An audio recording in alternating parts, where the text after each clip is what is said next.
Welcome to the Wisepreneurs Project, where wisdom meets entrepreneurship. I'm Nigel Rawlins, and I provide down-to-earth practical advice to help people over 50, most often women, navigate the shift to independent professional work.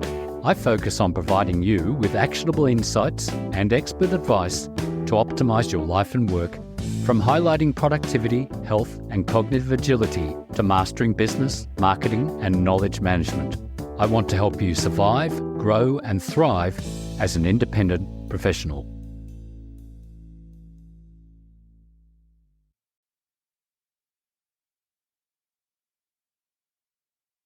In today's episode, I'm speaking with Burgess Yang, a former FinTech executive who has transitioned to a successful freelance content writer, where she's managed to balance the demands of her multiple roles while building a thriving solopreneur business. Rising at 4 a.m. for uninterrupted focus, Anna manages her client projects, raising 3 children and pursuing personal growth. While Anna may not call herself a lean thinker, she practices it by constantly refining her workflow to make her work more efficient. Juggling her work and family life is no small feat, but she smartly uses automation and organisational tools to keep everything running smoothly. In this episode, Anna unpacks her process for streamlining tasks, leveraging generative AI to boost her creativity, and building a personal brand that draws clients in with genuine authenticity. This episode offers you a valuable opportunity to learn how an established solopreneur effectively manages her professional business and a busy life. Anna, welcome to the Wisepreneurs podcast. Can you tell us something about yourself and where you're from? So I am originally from a state in the U.S. called Wisconsin, but I currently live in a suburb of Chicago and have been here for about 15 years with my family, including 3 kids and 3 cats. Do they get to go outside or would you keep them inside? They are totally inside, and I have worked from home since 2006, so there have always been cats around. The reason I say that is that we have a native garden, so we like to attract the birds, and we've got new next door neighbours with cats, and we chased a cat out of the garden the other day. So, you know, cats, if they get outside, they actually hunt. So it was a bit of a worry. So especially all the effort, and we get beautiful native birds coming into the gardens. They've all made their noises now, so they're probably not going to interfere with us. So Anna, tell us about what you do. You made the shift from FinTech. So tell us something about FinTech and the shift that you made. Yeah. So I worked at a financial technology, FinTech software company for 15 years.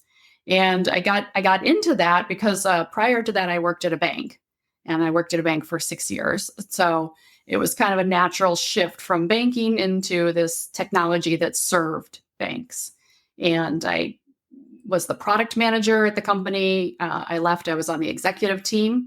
And in 2021, I was an early arrival at the Great Resignation that kind of hit the globe, and quit my job and went into content marketing and journalism and worked for companies for about 18 months. And now I work for myself as a freelance writer.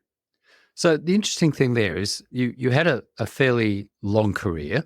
What made you decide you wanted to move from there into content marketing? What made that shift? I have always considered myself a writer. I was an English major in college, but at the time that I graduated, writing did not seem like a career. It seemed like you could maybe get a low-paying job at a newspaper, or you could publish a book, and that was kind of it, at least as far as I could tell.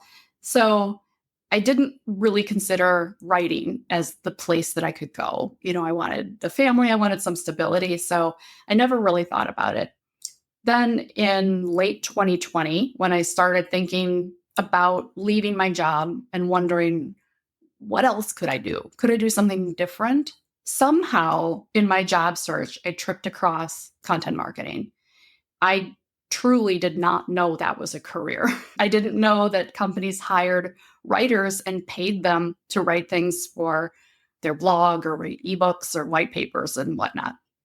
And so I got a job freelancing for a content agency, and I did that alongside my corporate job for about 3 months so that I could build up a portfolio showing people that I could write. And that led to a full-time job in early 2021. And simultaneously, I was offered a job writing for a magazine. So I did some journalism as well. But yeah, it's always been part of my life is writing. And so now I do it professionally. In that content writing, did they have a system in place that's helpful for you today, or did you just have to go in and do your thing? So, when I took the job freelancing alongside my corporate job, I literally knew nothing about content marketing. I didn't know how to structure a blog post in a way that people would read it, but the agency worked with hundreds of freelancers and had a very specific structure that freelancers needed to follow for every single post we submitted. That taught me the basics of how to write for an online audience and how to add headers and keywords and things like that are necessary for content marketing. So I was really learning on the fly, but that was enough to get me to an agency where I learned a little bit more, plus was working with an editor who could give feedback on things I was writing. So how was that working with an editor? Because most of us who have to write our own articles don't have editors. So did you find that useful as well? I found the editor at the magazine that I worked at very useful because these were happening simultaneously. I was at this marketing agency and I was writing for a magazine. The magazine editor was really great. And journalism is a much different style, obviously, than content marketing, but she gave very constructive and very helpful feedback and really encouraged me to develop a skill set, I think, far more than I got at the agency itself. So that was probably the best experience I had with an editor. So all of that sounds like really good experience for running your own business, because one of the biggest issues is, we've got to market ourselves. And I don't know if I said, I run a marketing services company, so I look after the marketing of about 15 clients and do all their websites and keep things up to date. But, a lot of people have got no idea about the marketing. I would assume that you know something about the financials of running a business, having been in FinTech. So let's talk a little bit about being a solopreneur, which is the word you use. So what made you decide that you could survive as a solopreneur? I honestly wasn't sure I could. But it not only was it the financial experience, but because my last role at that company was on the executive team, I managed other people. I was part of decision making for the business. I was part of business strategy, looking out for the entire year, things like that. So that part I was very comfortable with. And also, because it was a small company, I was used to kind of using tools and things to help me get my job done. So I actually wasn't worried about that part, the business aspect of running a business. For me, it was more, can I find clients and work? And that's where the marketing piece comes in, right? That I had to market myself. And so when I left a marketing agency in late 2022, I told my husband, I'm going to give it 6 months. Can I turn this into a business on my own in 6 months? If not, I will go find another job. And here I am now, almost 2 more years later. Business is doing very well, and I can't see myself going back to working for an employer. Okay. So how did you find those first clients? So I don't know why, but when I left FinTech, I started posting on LinkedIn. I think a little bit, not in any type of self-promotional way. I think it was more of just, I had this long career. I was connected to so many people. I wanted to maybe just give them updates on what I was doing now. And so I got in this habit of posting something every week just about what was going on in my new career. Once a week became twice a week. And then somewhere about a year later, I thought, maybe at some point I'm going to go out on my own.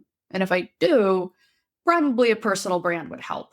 I observed other people, and especially other people who were self-employed. And I thought, if people know who I am, it's going to be easier to get clients than to to cold email people or cold DM people on LinkedIn. So I really stepped up my game of building a personal brand, even though I didn't have a specific idea of when I might go out on my own. But I thought, whenever I'm ready to make that leap, this will be helpful. So that was the strategy that I took to make it easier to get clients. So when I finally made the announcement and said, "Hey, I'm open to freelance work," I had people come into me. And I'd been maintaining a few freelance clients on the side, even though I was working for an agency. They had all been direct referrals and people that I knew. This was my first time going out to people that I really didn't know and trying to get work. So you're talking about personal branding. Can you explain what you mean by that and how you went about creating that personal brand? I mean, I find the term a little bit cringe, but that's the term that everybody uses. And it's positioning yourself out in the world in a public facing way, so that people kind of know who you are and either associate you with maybe a specific personality, a specific style. I share other things I've written outside of client work to kind of demonstrate, I can do this. I share work I've done for clients. And so it's just a different approach than trying to use, cold outreach techniques. And some people do both. But cold outreach to me sounded like the worst thing ever. I just had no interest in doing that. It's not comfortable for me. And so I thought the more I put myself out there and establish this is who I am and this is what I do, the more people are going to come to me. And at this point, 2 years later, all of my work is inbound. I don't have to do any outreach. That's pretty good. So, okay, well, let's talk about your business. Tell me, is it a personal name business or did you give it a name? And what do you actually do in the business? I gave it a legal name because in the US, I established a LLC, a limited liability company. So ABY Creative, my initials. That's just what's on my contracts. But basically, I operate under myself when I'm doing client work. So that is mostly writing for financial technology companies because it is a very niche industry. Not a lot of freelancers understand it and can write about it correctly and in a way that makes sense for the audience. So that's most of my business. I also create resources for other freelancers, small business owners, and solopreneurs. That side of the business I call tinkering with ideas, because I like to tinker with tools. I'm always playing around with different tools and automation. And so I have a newsletter, I create tutorials, I create videos and things like that, trying to help other people who like to do that type of thing, or they're interested in it, and helping them figure out how to get started or maybe solve a particular workflow that they're trying to do or figure out how to get started with automation. So that is just a separate something I do because I enjoy doing it. Okay. So one part of your business is writing for commercial organizations, and the other one is helping solopreneurs or small business people. So when we talk about solopreneur, we're talking about one person, and small business might have several, with automation. So let's just have a little talk about, you mentioned apps and automation. Let's have a little chat about that, because sometimes it's a bit hard to get your head around it. What do we mean by that? So by automation, apps could be anything. It could be an app on your phone, could be an app on the web, but basically, anything that you're using, piece of technology to help get something done. And most apps have like a specific purpose. There are some like multi-purpose apps, or they try to do everything, but it's helping you solve like a specific thing that makes your life easier in some way.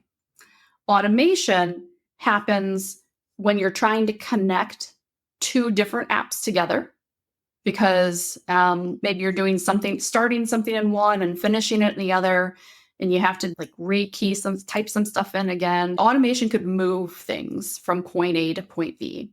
Automation can also happen within an app. Sometimes apps have their own ways to build automation within it, so that you're not doing so many clicks, not doing so many things manually. And that happens when there's a very defined, if this happens, do this other thing. whether that's in the app or between apps or between 15 apps, if you could have something really complicated going on. So that's kind of what I talk about, is how to make your life easier through apps, tools, automation. Okay, let's start talking about some of those apps then. So for example, if you're a solopreneur, I guess a lot of people might have an online billing system, or they might have an accounting program. So let's start off with the basics. Well, for yourself, even when you set yourself up. So what basic apps do you use? And then let's talk about some of the automations. And I'm assuming if we look at this in terms of what other people who are solopreneurs might be able to use as well, similar. Yeah. So here's a really easy one. I mean, not necessarily easy. It's multi-step, but easy to conceptually understand.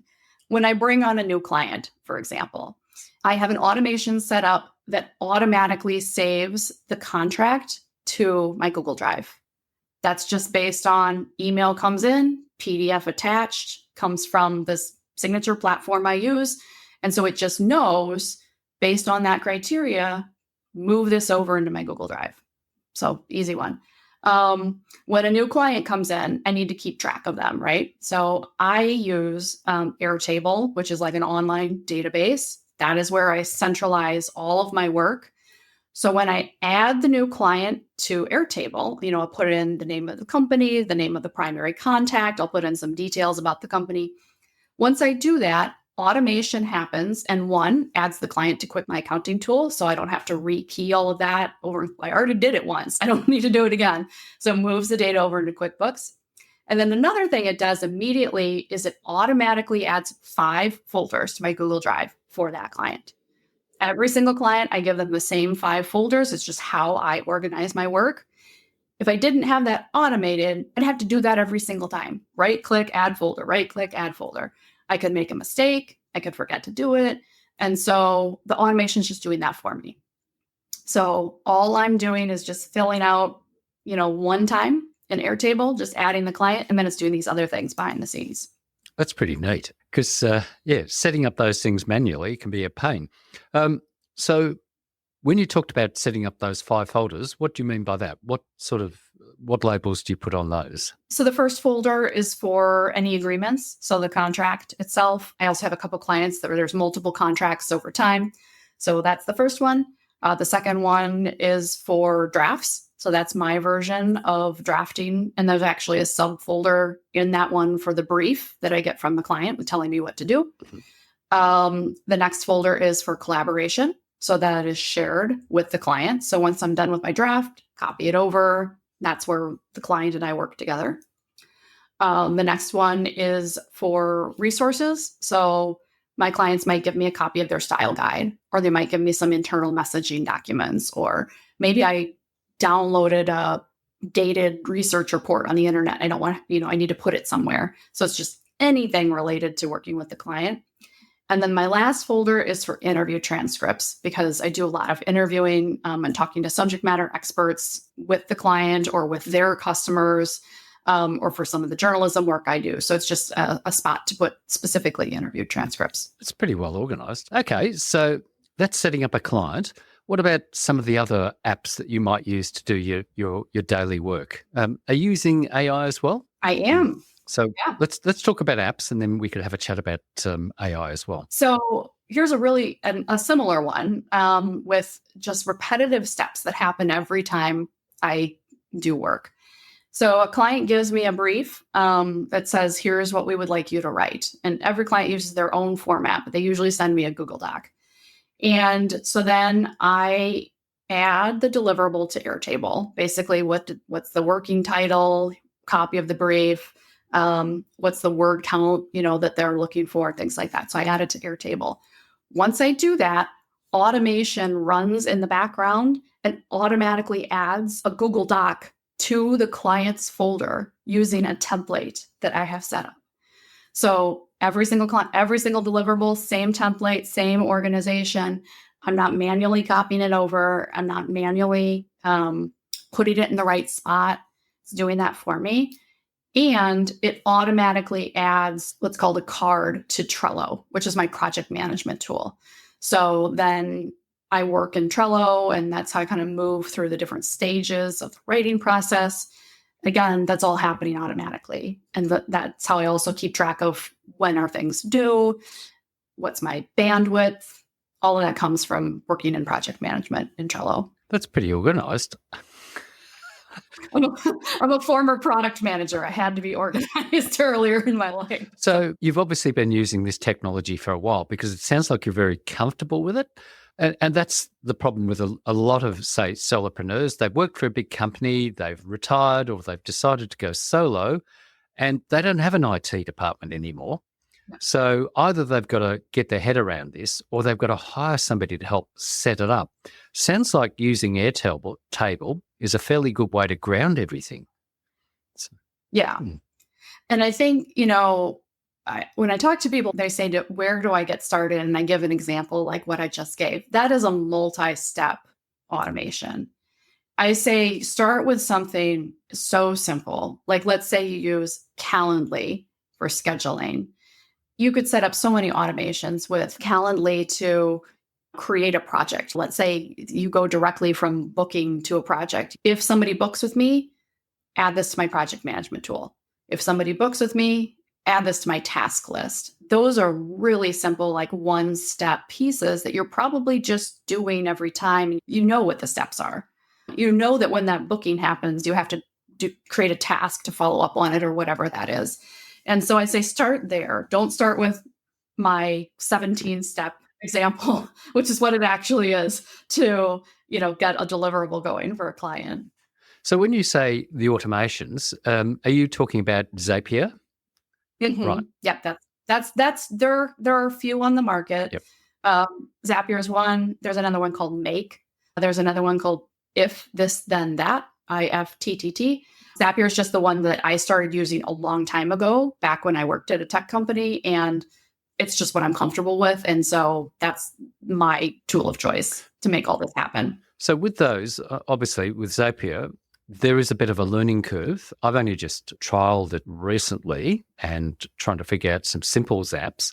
What do they need to know about Zapier to really use it? Or should, if it's too complicated, should they hire you? I don't know about hiring me. Well, I do work with people, but I more help them figure out what to do and then tell them to go hire somebody else who can set that up, because there is quite a bit involved with usernames and passwords and getting logins, and I just don't want to deal with that. So there are people who are more equipped for that type of thing than me. But what I tell people is Zapier has a ton of content. They are like a content machine.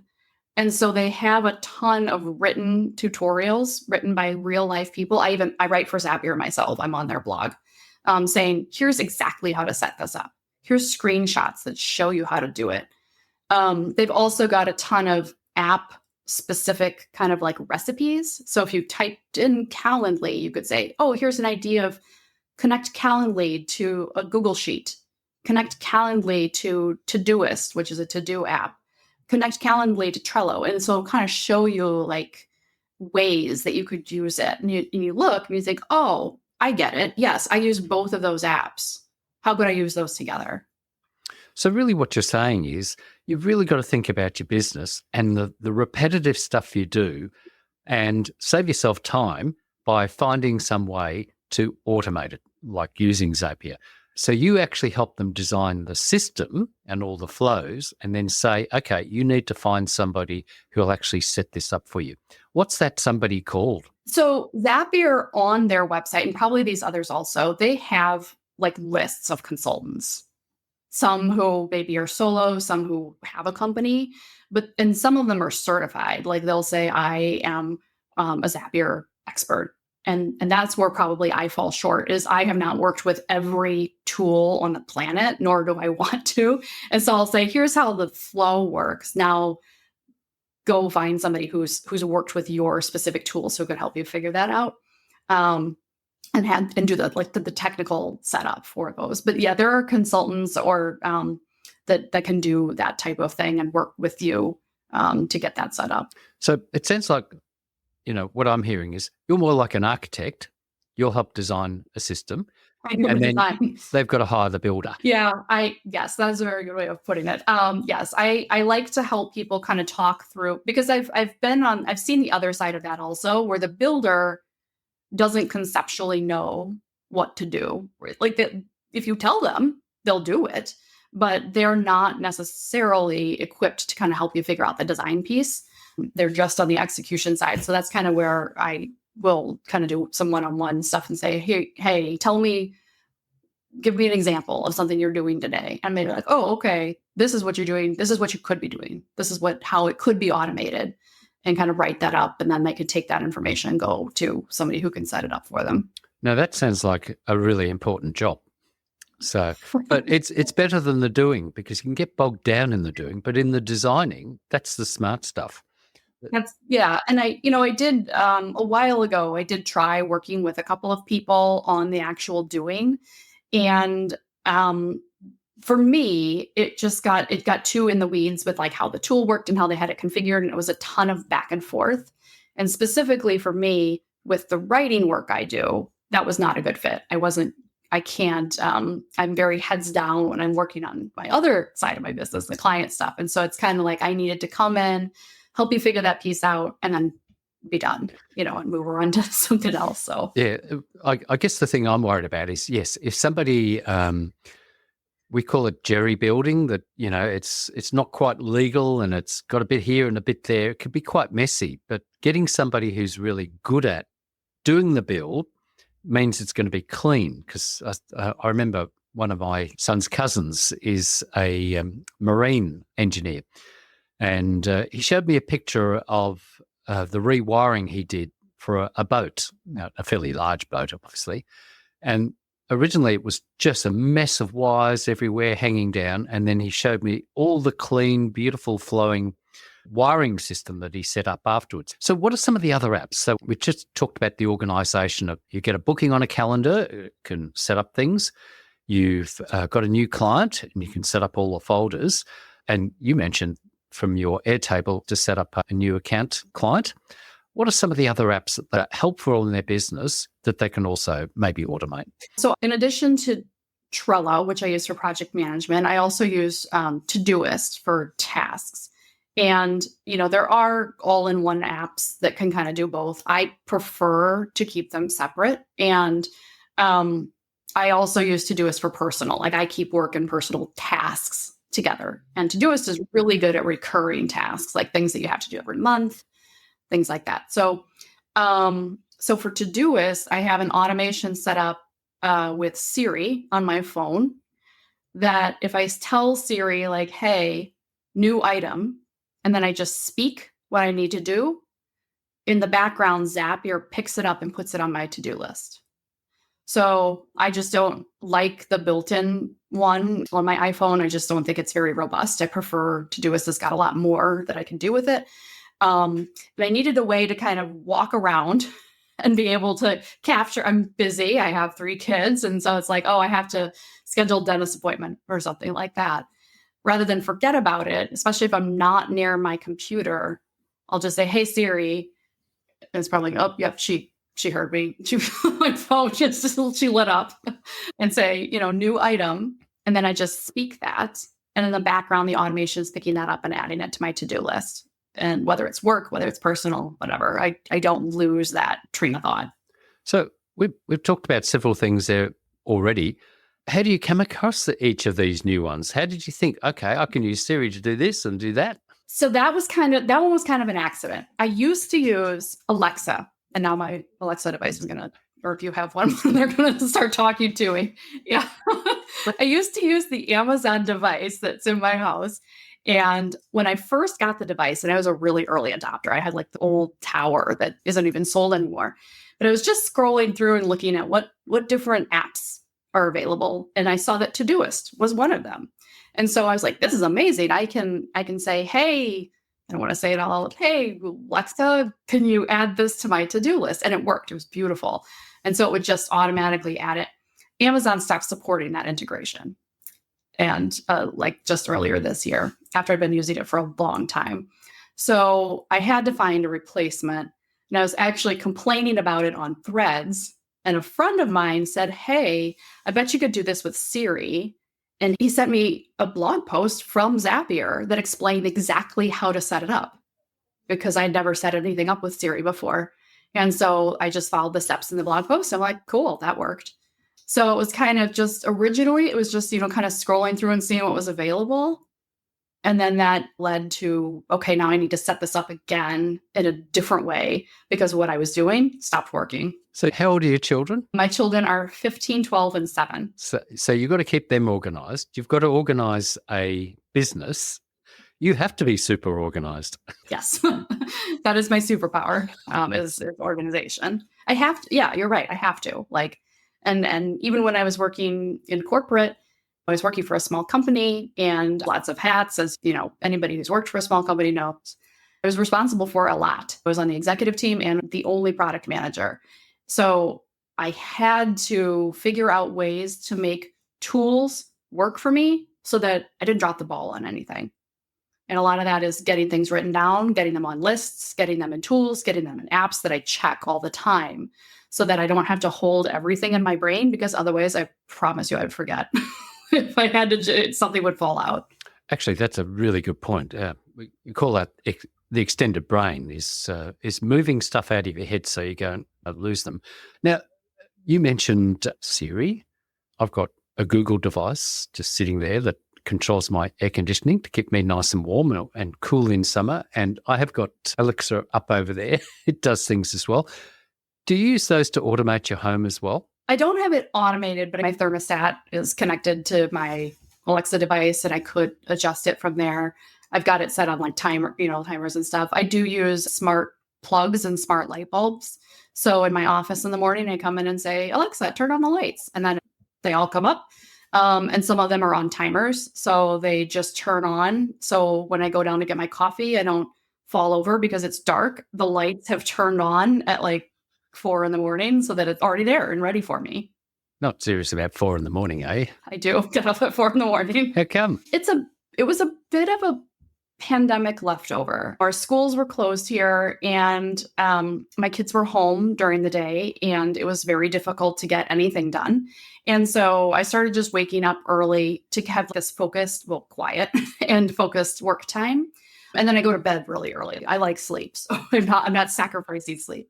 But I just started this practice of getting up early, getting my work done because the day would be so crazy.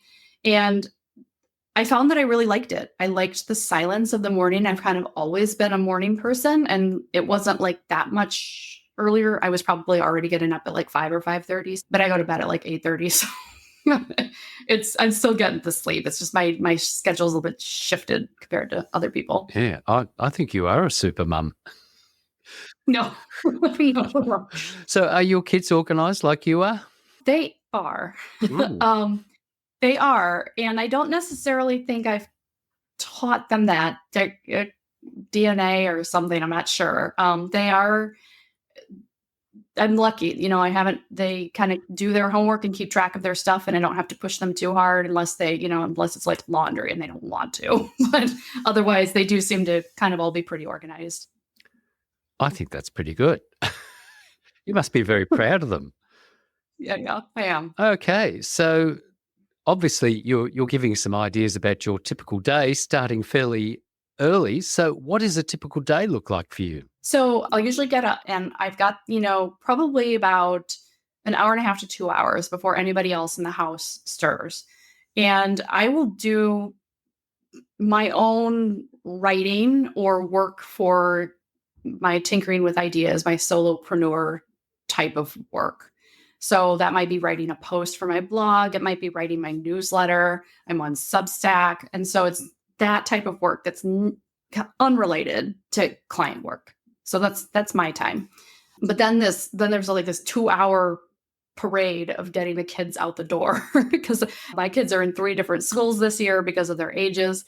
So it's staggered and when the bus comes. And so this rotation of breakfast and then getting ready and getting out the door. So I don't sit back down until about 8:30 or so. And then I'm doing client work. And so it might be, I have to interview people a lot. I take meetings with prospective clients or just people that I know.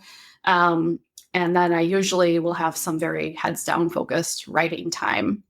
I try to wrap up the day pretty early. My youngest gets off the bus at 4 in the afternoon, but I also am flexible that, if something went completely amok during the day and I didn't get done what I need to, I'll just work on it in the evening if I have to. But yeah, that's rinse and repeat every day. Well, one of the big issues I have, and it might be because I'm a bit older, and is actually getting up and moving more, because the danger of working for yourself is you can be in your seat for several hours. And I know last night I had to finish something, and I think I was at it for an hour and a half, and I just felt so stiff and I hadn't got out of the seat. And that's one of the biggest dangers of working for yourself, is that we don't get to move much. We don't get outside even. So do you make breaks or get outside? Or I do. So my husband also works from home. So we're both here during the day, and we do try to take walks together in our neighborhood, at least weather permitting. It's going to start getting cold pretty soon in our area, but we do try to walk. So we went for a walk today, just walked around for about 25 minutes and then came back in. And I also take a pretty long break in the middle of the day. I stop, I eat lunch here at home, and then I take a nap because I like sleep and I got up early. So that's kind of like a brain break. I'm not just sitting at my computer. I mean, I'm not outside, but I'm not sitting either. So that's also built into my day. the other thing I'm thinking about too is you've got to learn new stuff too. So you've got to do your writing, you've got to do your marketing in the morning and stuff like that. You're doing your client work, you're getting some time for yourself. Where do you find time to do new learning or courses? And how do you make the time for that? So I am a really avid podcast listener. I will listen to podcasts all the time. I do that in the car. Like if I'm driving anywhere, like every Friday morning is my grocery shopping time. Like every single week, we're out of food by that point. I have to go grocery shopping. And I go to 2 different stores. And so by the time and I'm in a suburb of Chicago, so it's not a small area. So by the time I do all of that, it's probably at least an hour or more in the car. So, I will listen to 1 or 2 podcasts. I will listen basically if I drive anywhere during the week. If it's something like a video course or things, I'll do that in the evening if I do any, because I'm just tired. Like I can't do anything else. Like there's nothing else productive going to come out of me, but I could maybe watch and absorb. But my favorite thing is really listening to podcasts, and I love doing that. And most of them are, I would say, learning related, related to the field I'm in, related to being a solopreneur. I know a lot of people listen to podcasts as, escapism. They'll listen to like true crime or things like that. And more power to them. Do not listen to podcasts if you need the break time. But for me, that's my learning time. Any particular podcasts you like? Yeah. Yep. So I like Hard Fork by the New York Times. It's a tech podcast. And so it's 2 tech reporters. One of them's independent. One of them works for the New York Times, just kind of talking about the tech news of the week. I like Creator Science by Jay Klaus. He is an online creator and has been working for himself for several years. So he kind of talks about like the business of running, creating content. And I like Amy Porterfield, Online Marketing Made Easy. And so she talks a lot about things like marketing yourself, selling digital products, selling courses, things like that, which I'm also interested in. One I've been listening to is The Automators. I don't know if you've come across that one. I haven't. I'll have to look it up. Oh, they're amazing. They talk about apps and automation as an American chap and an English lady. I think he's a retired lawyer and she works in tech. It's quite fascinating. I've just got to stop buying all the apps they talk about. Any object window, right? Oh, I'm shocking with that. See, the problem is I've got half a dozen that I've just bought. Now I've got to learn how to use them, plus all the other courses that I bought over the years that I haven't got around to starting yet. But I was listening to one last night, and as I was falling asleep, I thought, I just cannot listen anymore. It's full on being a solopreneur, working for yourself, because there are a lot of things that you've got to do in the day. So how do you figure out what takes priority?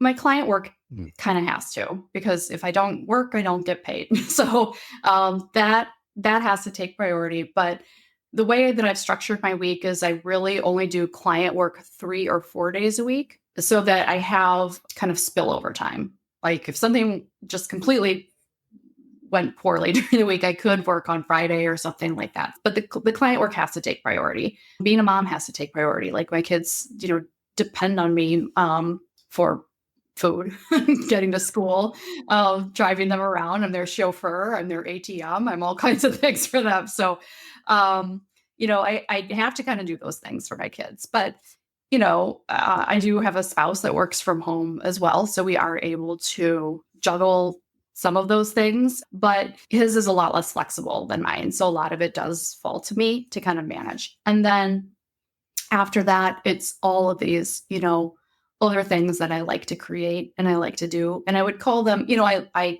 do earn money from them. I sell products and things like that. But I do it because that's the work that I enjoy. So yes, it's part of my business, but it's also kind of like a hobby. If I could, it's a fashion project. And so by that, that's kind of how I fit it in, is I enjoy that work a lot. And so that's kind of what motivates me to keep doing it. But I'm not willing to give up sleep. I like sleep. I like sleep a lot. I like naps. And so I'm not the type of person who could put in like a 14-hour day to get everything done. I just can't. Like I would fall asleep. I'm exhausted by the end of the day. So if the day gets long, then yeah, these other things I do, these side things, those that unfortunately fall to the bottom of the priority list. It sounds like you've really got this organized, I think. But that comes with experience, and I think that comes with age, and probably more so having children, because you can see how organization really helps there. Let's just have a little talk about AI then. How do you approach AI, and what do you think about it? So, when ChatGPT in particular, because that's when people really started paying attention. At first I wasn't overly impressed with the output. The models have gotten better, but what I've realized is that AI works well for me when I'm using my own content as a starting point. So what I do is combine AI with automation to transform my own content. And here's what I mean by that. So let's say I start with a blog post that I wrote for my own blog, and I want to turn that into social posts for LinkedIn based on like the key ideas. So before I would just read after I publish it, I read the post, I write the LinkedIn posts. Now I'm using generative AI in the middle, and I'm saying, ChatGPT, hey, you pull out the best ideas in my words. And now I'm just tweaking it before I publish it on LinkedIn. And I have tons of instructions like, this is my tone. Here's other examples of what I've written. Match this, mirror this, copy this style.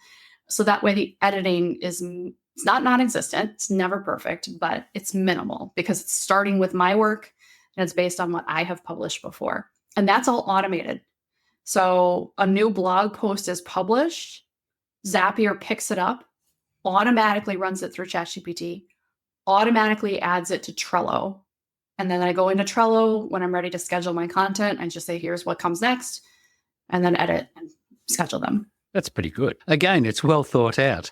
I didn't realize you could automate ChatGPT. Yeah. ChatGPT and Claude and Gemini, for sure, I think all work with Zapier. So whatever tool you like and choose, it'll work. You just have to basically, as part of your automation, as part of your Zap, there's a place where you can put in instructions just like you would if you were working with ChatGPT on its own. But instead, it's like embedded in this workflow.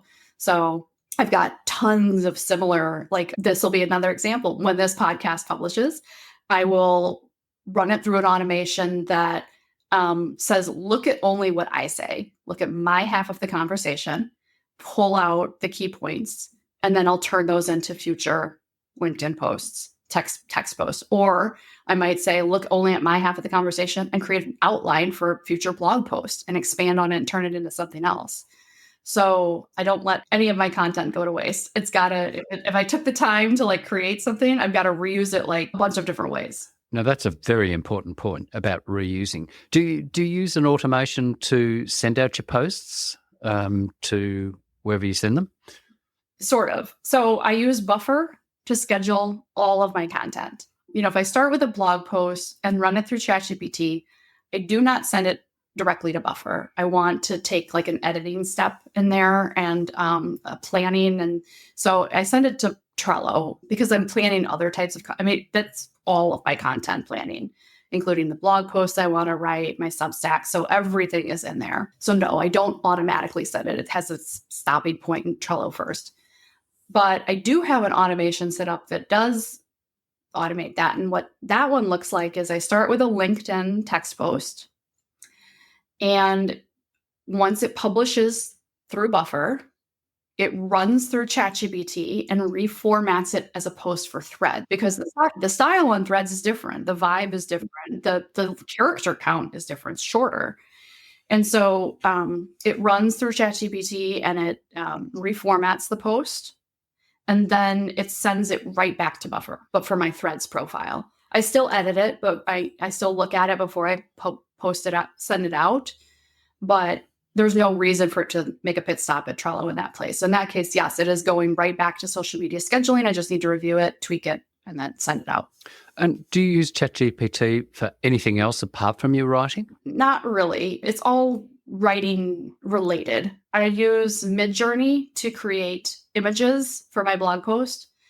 I am not that type of creative person. I'm not a visual person. So I will feed like my blog post into ChatGPT and say, create a Midjourney prompt based on this.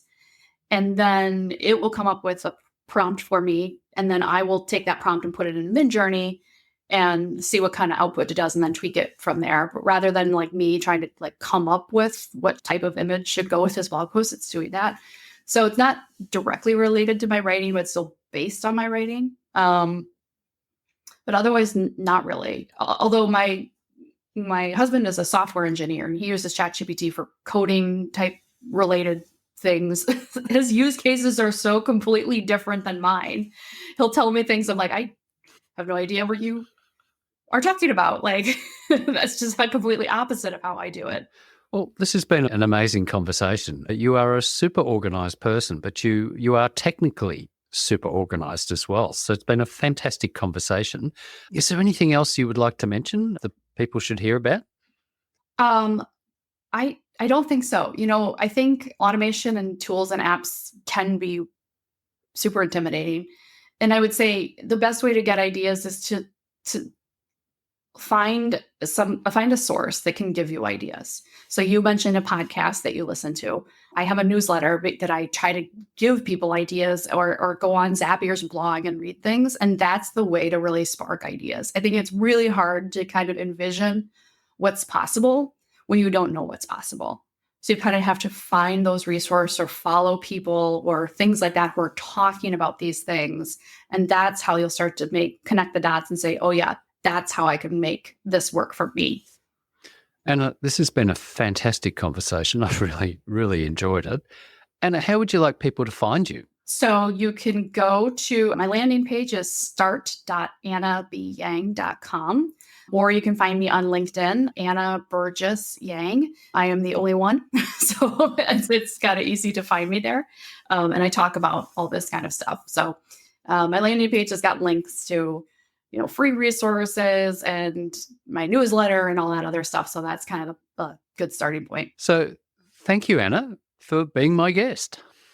Yes, thank you so much for having me. Thank you for listening to the Wisepreneurs podcast. I hope you enjoyed this episode. Please consider subscribing to the podcast. And if you're feeling generous, buy me a cup of coffee to keep me going. Thank you.